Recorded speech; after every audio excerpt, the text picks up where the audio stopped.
Kita berikan tepuk tangan buat Pak Hasim. Tadi Pak Hasim sudah menyampaikan bagaimana sebenarnya pertanyaan pertama itu Pak, bagaimana posisi Indonesia saat ini menuju net zero emission COP meskipun negara besar seperti Amerika tampaknya sekarang udah mulai isu ini bukan menjadi prioritas ya Pak dengan presiden yang sekarang, tapi Indonesia tetap mendorong itu ya Pak. Pak, pertanyaan saya buat pancingan. Pemerintah Presiden Prabowo Subianto menargetkan 8% ya Pak. Tadi Bapak bilang salah satunya mungkin carbon market ini bisa menjadi salah satu sumber ekonomi yang baru ya Pak. Berapa besar sih Pak carbon market di Indonesia Pak untuk bisa mendorong pertumbuhan ekonomi seperti yang ditargetkan Presiden Pak? Pak Wahyu, saya tidak mau salah ucap, tapi yang saya melihat dan saya dengar ini bisa puluhan miliar dolar. Ya, puluhan miliar dolar tergantung nanti pada harga karbon yang diserap, ya. Dan ini kalau ini sebagai perbandingan di Eropa, bahkan di Kanada dan di Swedia, itu satu ton karbon bisa dinilai sampai 100 euro. 100 dolar Kanada atau 100 euro, 80 euro. Di Swedia kan pakai euro di Swedia. Kalau di Kanada, Canadian dollar. Kalau di European Union, saya dengar bisa 50-60 dolar, 50-60 euro per ton. Ya.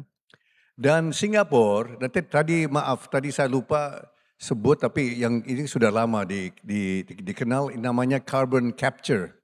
Ya Pak Wahyu, ya mungkin para hadirin tahu carbon capture. Ya, Pak. Ini sebetulnya solusi mekanis ya.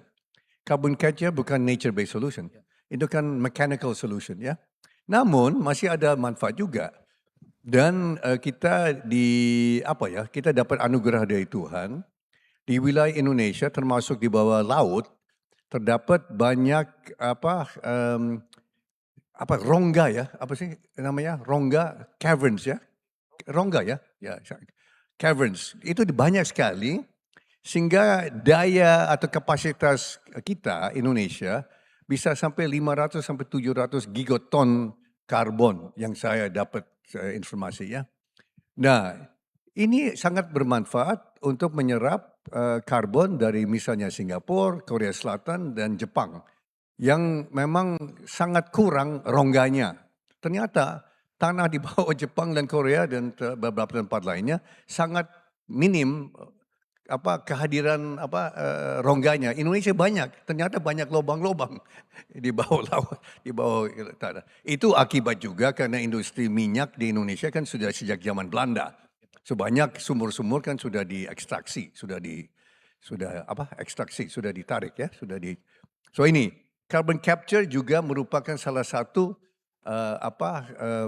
bisnis yang menjanjikan. Namun ini adalah untuk pelaku besar karena carbon capture itu minimal miliaran dolar ya. So itu Exxon Exxon, BP, saya dengar grup Bakri juga di Arun di Aceh juga, tapi itu untuk big players ya, carbon capture. Tapi potensi Indonesia besar sekali. Ya, Pak, ini pertanyaan juga mungkin banyak orang yang bertanya-tanya. Sekarang ini bencana di mana-mana ya Pak? Bencana ya Pak. Bapak kan masih di sektor iklim gitu Pak. Dan kalau kita lihat kemarin baru aja Presiden menghukum beberapa perusahaan ya Pak karena penyebab bencana. Nah ini kan juga berkaitan dengan ESG ya Pak. Kita pengen bisnis tetap tumbuh, ekonomi tetap tumbuh, tapi juga menjaga keberlanjutan lingkungan ya Pak. Arahan dari Presiden seperti apa sih Pak dengan kondisi yang ada terakhir ini Pak? Ini ada kaitan juga dengan korupsi ya. Karena ternyata waktu Presiden dilantik, beliau dilaporkan bahwa ada cukup banyak lahan hutan berupa taman nasional, hutan lindung, dan hutan-hutan sebetulnya tidak boleh dipakai untuk komersil. Sampai ada 4 juta hektar hutan lindung, taman nasional dan sebagainya itu ditebang secara liar, secara ilegal dan ditanami dengan sawit. 4 juta hektar. Ya. Dan waktu itu Pak Presiden mengambil keputusan untuk menindak berdasarkan rekomendasi dari Jaksa Agung, dari Kapolri dan lain-lain. Dan waktu itu tindakan tegas, saya dengar sampai akhir Desember kemarin, seluruhnya 4 juta hektar sudah kuasai negara. Ya. Nah ini akibat tentu karena ini ilegal, tapi ini dampak terhadap lingkungan hidup itu apa? Kan hutan lindung, taman nasional itu kan tumpang sari, biodiverse, ya. Ditebang 4 juta hektar kita kehilangan aneka ragam hayati. Ya kita hilang tempat-tempat yang sebetulnya sangat-sangat vital untuk menjaga dan melestarikan lingkungan hidup kita. Ya. 4 juta hektar saya dengar diduduki 200 lebih perusahaan liar. Perusahaan liar ini sebagian banyak tidak punya NPWP, bahkan sebagian juga tidak punya rekening bank di Indonesia. Rekening bank mereka ada di Singapura dan Hong Kong. Ya. Jadi Nah, udah ini ngambil duitnya lari keluar gitu Pak? ya mereka tidak bayar pajak. Selama saya dengar sampai ada yang sampai 15 tahun, 15 tahun tidak bayar pajak, tidak bayar retribusi, tidak bayar galian, tidak bayar macam-macam. Ya, itu satu. Kedua, nah itu sudah ada tindakan Pak. Kemarin berapa bulan yang lalu sudah mulai tindakan terhadap tambang ilegal. Banyak tambang ilegal ini juga terdapat di dalam hutan-hutan itu. Ya, hutan lindung, taman nasional, termasuk Raja Ampat. Ada 4 tambang secara sebetulnya melanggar aturan yang saya dengar, tapi sudah ada tindakan dan ada ratusan tambang lainnya, ya. Dan ini masing-masing di backing, kan ada istilah backing, sudah tahu ya? Di backingi, saya baru tahu ada istilah di backingi. Di backup, enggak sekarang backingi Pak, dulu backup, sekarang backingi. Ini ada khas Indonesia ini backingi. Di backingi siapa? Ternyata di backingi orang-orang kuat. Bisa mengerti ya, bisa paham. Di Indonesia siapa yang kuat? Ya, so ini ada kaitan juga.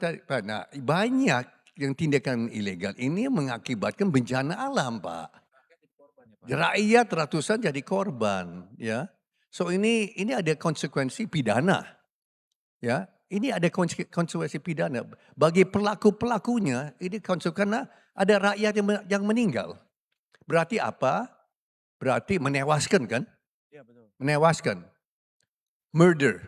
Ini bisa dianggap kalau di Amerika mungkin second degree murder atau third degree kan indirect. Tapi ini ada banyak besar. Tapi kan ini menunjukkan keseriusan, ya. Itu Pak untuk menjawab harus ditindak dan ada tindakan cukup tegas Pak. Jadi, Sangat tegas. Ya. Tadi udah bahas soal iklim, Pak Hasyim tapi belum bahas soal energi. Energi Pak, perkembangannya gimana nih Pak investasi energi? Bapak kan kalau di tahun lalu ya Pak bilang kita mau ngembangin banyak proyek-proyek EBT ya Pak, energi baru terbarukan renewable energy termasuk nuklir Pak. Mungkin ada update terkini Pak untuk perkembangan sektor energi ini Pak?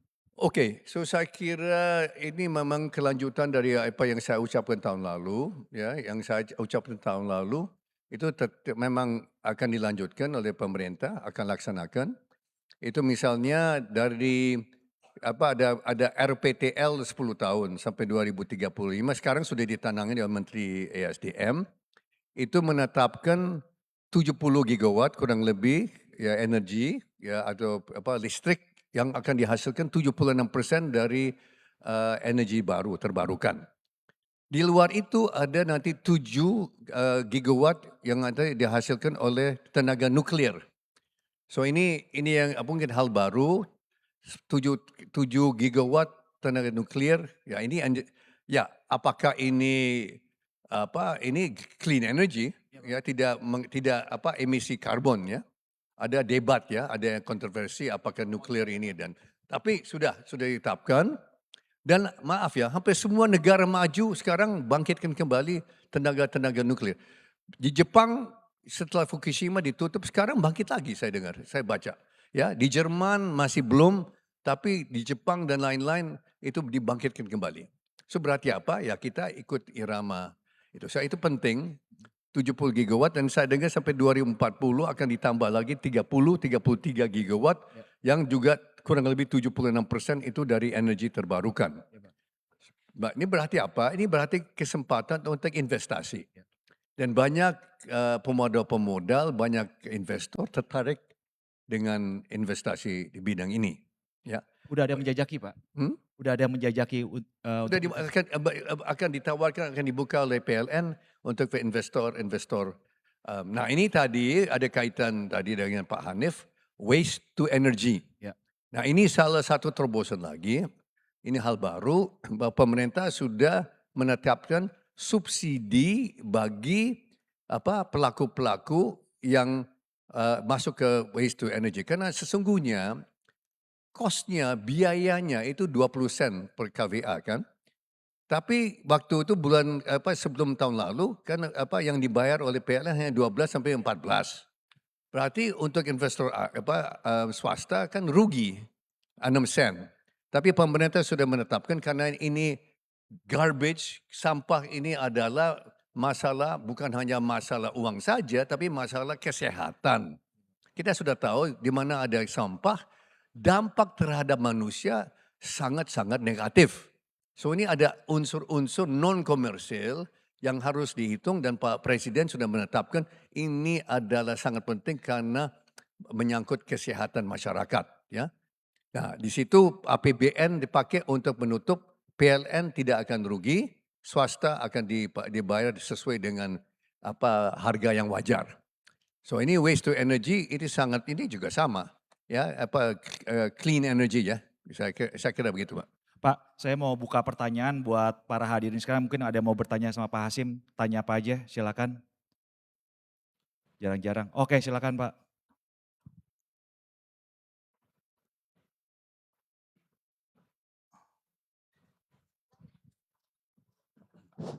Terima kasih Pak atas paparan Bapak cukup menarik ini. Eh, yang kami ingin sampaikan ini baru belakangan ini 28 perusahaan dicabut izinnya kan Pak ya, begitu ya. Yang terkait dengan bencana alam ini. Ini yang saya coba ikuti di berbagai media juga berbagai penelitian itu.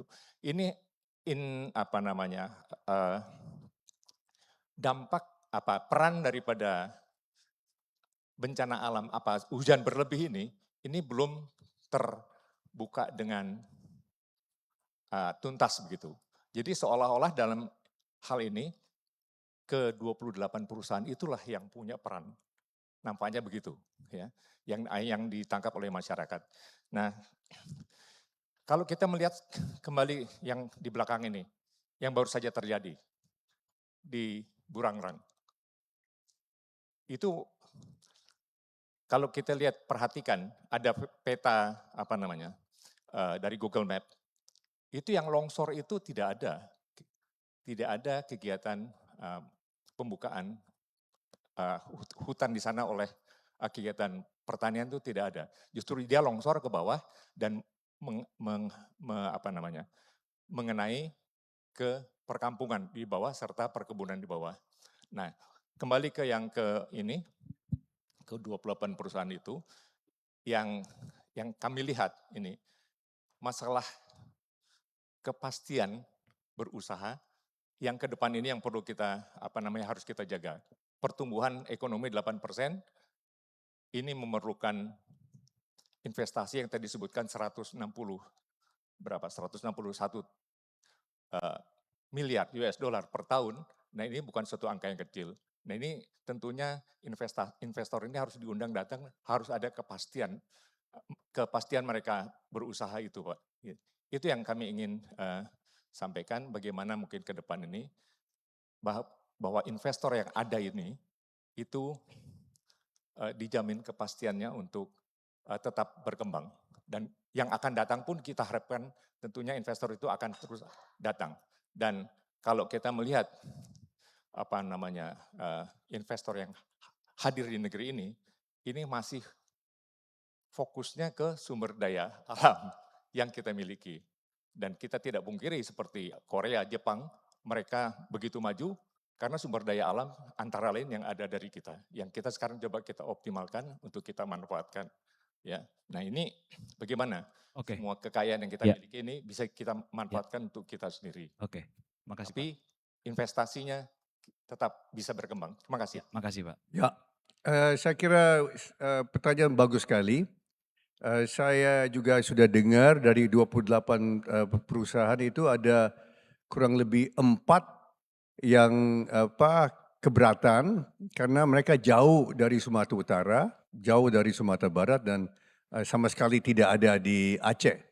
So ada 4 perusahaan pemiliknya sampaikan ke pemerintah, juga sampai ke presiden, itu minta ditinjau kembali karena mereka sama sekali tidak terkait. So saya kira presiden sudah katakan beberapa kali termasuk ke saya, dia tidak mau nanti miscarriage of justice.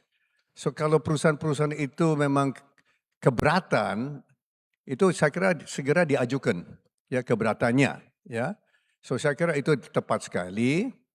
Tapi begini Pak, ini ada contoh-contoh nyata di mana ini kayu gelondongan Pak ya.